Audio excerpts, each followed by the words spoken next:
Hi everyone, I'm back, and as promised, I'm here to do a video on how I went about getting this bag. It is the Hermès Birkin in Noir or black in size 30 with Epsom leather and gold hardware.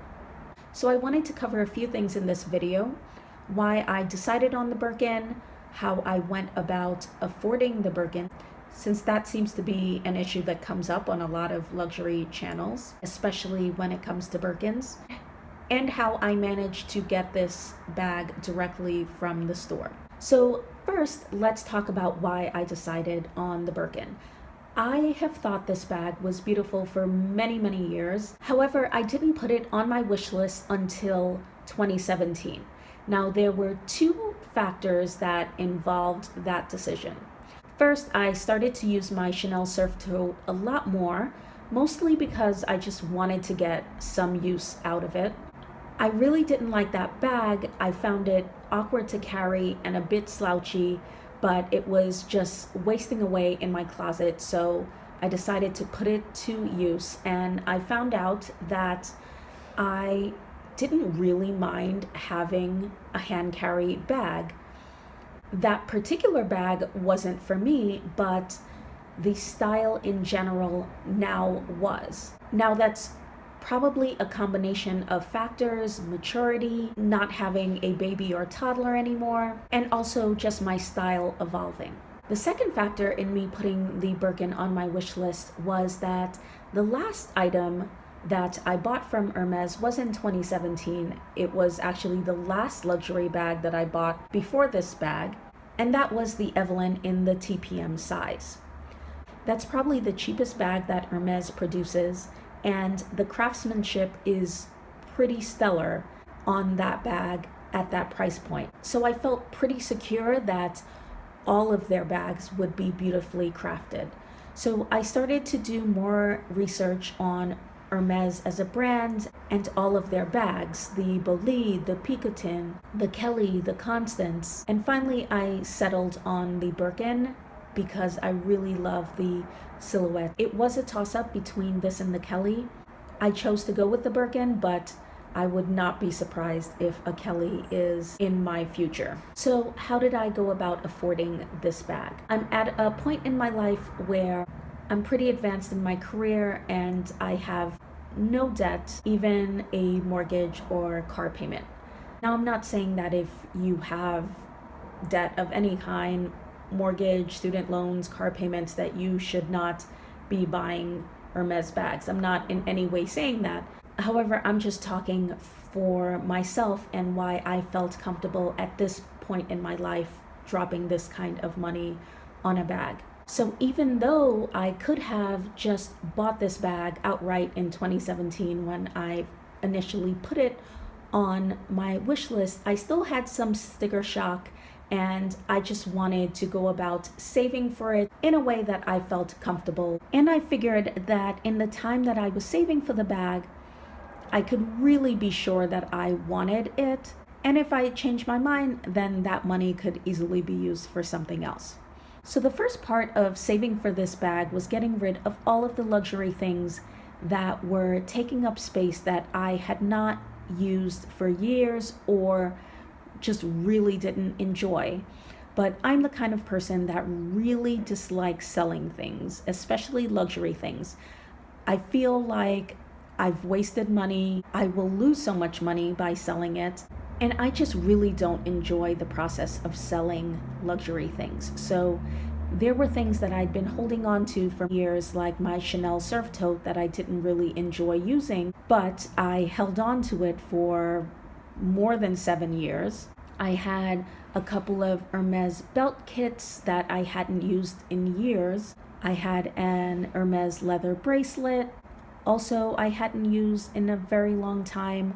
So I just decided to suck it up and sell all of those luxury things that were just sitting in my closet collecting dust. I'm also a very minimalist person and I don't own many things, so it's very frustrating for me to see things going unused. I also did a pretty vicious Marie Kondo closet clean out, and donated at least 75% to charity. I asked my family if anyone wanted anything, and they took everything that they wanted, but that still was only about 5%. And that left about 20% that had some value I was able to sell on eBay. So after that, that was about 50% of the cost of a Birkin, just like that. Getting rid of things that were just sitting around, not bringing any value to my life. The other half of the money came from just saving a few $100s a month, which I like to call my luxury fund. And once a year, I'll buy myself a really nice bag. But when I decided I wanted this bag, I just didn't buy myself a bag in 2018. And before I knew it, that few $100s a month in the year and a half since I put this bag on my wish list added up to the other half of the cost of this bag. So once I had the money set aside for this bag, it was a really good feeling that I didn't have to take any money out of my regular checking account or savings account. This was money just set aside purely for luxury, and I was able to buy this bag guilt-free. I was just as conservative when I bought my first Chanel bag many years ago. And after that, it became a whole lot easier to spend that kind of money on a bag. And I think I'm going through this process with Hermès as well. So once I had all of the money set aside for this bag, it was only then that I told my sales associate that I was interested. What I didn't want to happen is that I called her and told her that I was interested in this bag, when what I really meant was that I was interested in this bag 6 months from now. I was pretty certain, based on my relationship with her, that I'd be able to get this bag pretty quickly, so I was very cautious not to waste her time. And I was right in that assumption, because from the time that I expressed interest in the bag to the time that the bag was bought and paid for, it was only 5 weeks. So my SA was able to offer me this bag pretty quickly. And just in case you're curious, I did not consider going pre-owned. I don't own any pre-owned bags. I'm not in any way opposed to it. It's just that these bags are way more expensive on the pre-loved market than they are brand new in store. So to understand how I came about getting this bag directly from the store and not having to pay that pre-owned markup, getting it in a relatively short amount of time and without having to buy a bunch of unnecessary items, I'll give you a little bit of my history with Hermès. I first went into the Hermès store in 2014, I think, to buy a Click H bracelet. I met a sales associate, we had no connection. I bought my bracelet and that was it. Couldn't tell you her name. Later that year, I decided I wanted a belt kit. I went back into the store and I met the sales associate, who is still my sales associate to this day. We hit it off immediately. We talked about family and shopping, life. She is a really lovely person. I bought a belt kit from her and didn't go back to Hermès for another year. So as I said earlier, Hermès bags really weren't on my radar, and I wasn't considering any of their bags back in 2014, 2015. So I would go into Hermès once a year and I'd usually buy maybe one thing that I was interested in, sometimes nothing. However, I always shopped with the same sales associate. We always chatted. She always remembered me when I came in, even though I bought very little from her. And because I was in no way interested in their premium bags, our conversations were very genuine, and I certainly wasn't trying to butter her up to get offered a Birkin or a Kelly.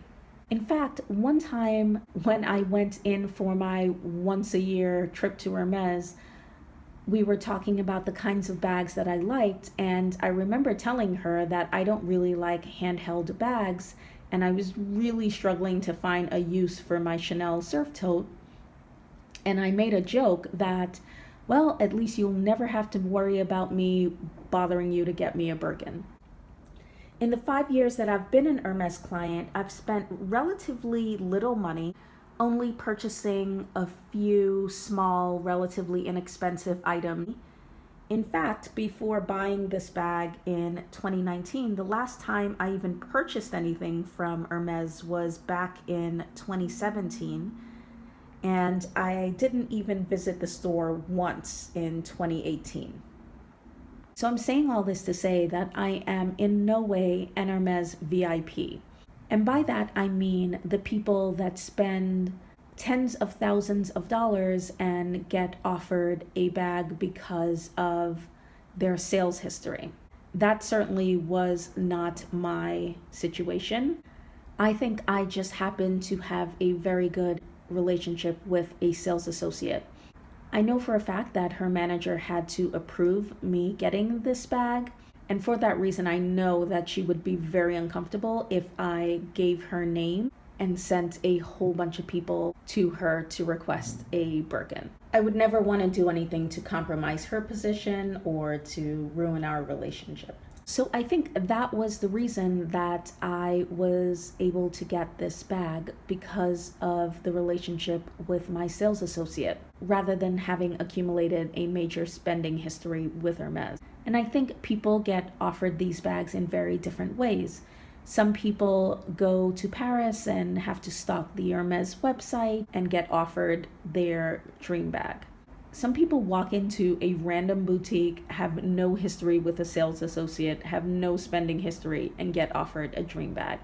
Some people have spent triple the cost of a Birkin and never get offered anything, while other people get offered the Birkin and they have a sales associate that they like, but they've also had to spend an arm and a leg in order to get that offer. So I think it really varies. One last thing that I'll mention is that I was very specific in my requests, which may be pretty contrary to what you've heard on YouTube, with many people saying that you should be as non-specific as possible in order to be offered a bag.